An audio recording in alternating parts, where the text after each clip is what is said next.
Most people measure success with a wrong ruler. They measure the likes they get, they measure the money in the bank account, or what other people think about them.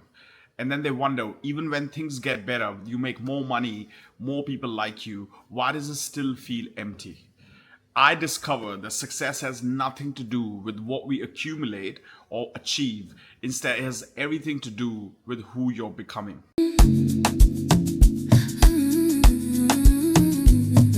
We live in a world that is obsessed with numbers, right?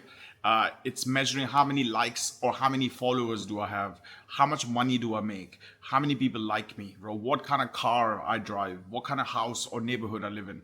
And none of these things are bad.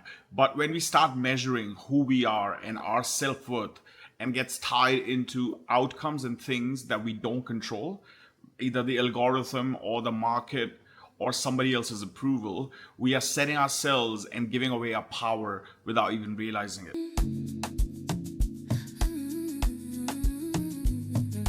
Here's the question that changed my life. Instead of asking, what am I getting?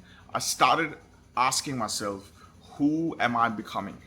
Not how much money I accumulate or things I have, but what is my daily life shaping me to be? What kind of person am I becoming on a daily basis with the habits and the small decisions I'm making every single day? Because here's the truth.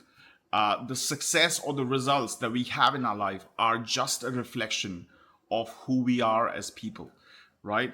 If I change who I am, my habits, my beliefs, my identity, and if I change and become better, then there's no other option for the results to eventually catch up to the level of my identity. But most people, sadly, they have it backwards. They look at what they don't have, they obsess about it, they try to get it, and they do everything to chase the outcomes, hoping that one day, once they have them, they'll feel different. They'll feel like a different person.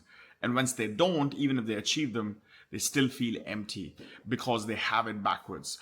We have to shift internally first and change who we are before what we need and get in terms of results shows up in our life.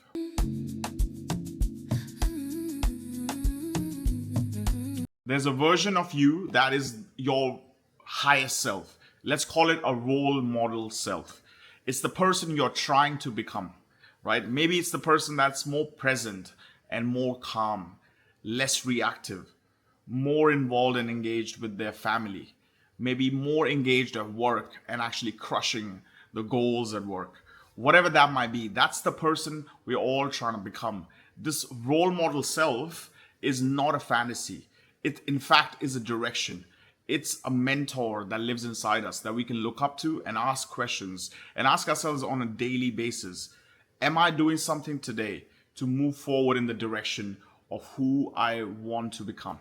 Right? Am I moving forward, and what I'm doing today, is it going to move me closer or is it going to move me backwards from the person that I'm trying to become?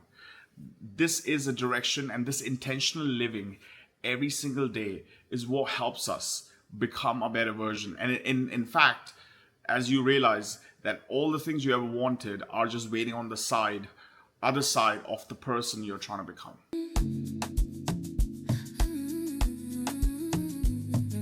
So what does it really look like in real life, right? It starts from waking up the first thing in the morning. Am I checking my phone and looking for other people's approval or what they think about me? Or am I sitting quietly with myself at the start of the day and asking myself, who do I want to be today? Who do I want to become? Who do I want to show up as? Am I asking, did I do what I say that I will do today? Did I keep the promise to myself? Did I treat people I love in the way I believe they deserve to be treated? Right? Did I push past the comfort zone when I felt comfortable and didn't want to do something? Did I actually push myself to go past the comfort zone and actually do something that is important?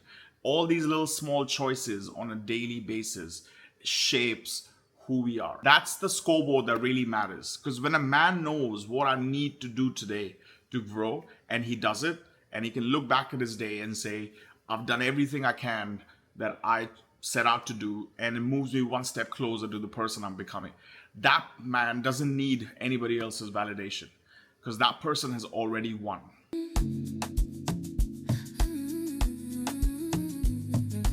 Success is not a destination.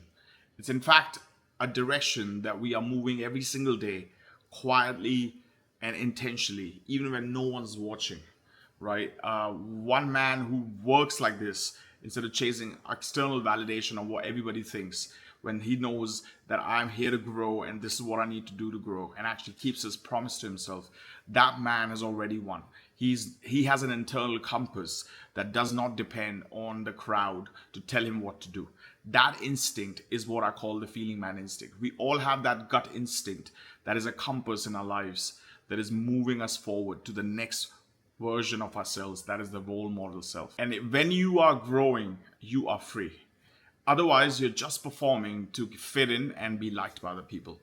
My question to you is, which kind of man do you want to be? So here's the challenge. For the next 7 days, I want you to focus on not what you got, what you achieved, but who you were. How did you show up as a person? Were you one step closer? Ask yourself in the night before you sleep, was I 1% closer to the role model self that I know I can be? And measure your progress that way. I would like to know and drop in the comments, what is your role model self? What is the highest version of you will do because it knows better, right? I would love to know what that is. And if this hits something real and this empowered you, please share it with someone you love. Until the next time, I'll see you then. Get out of here.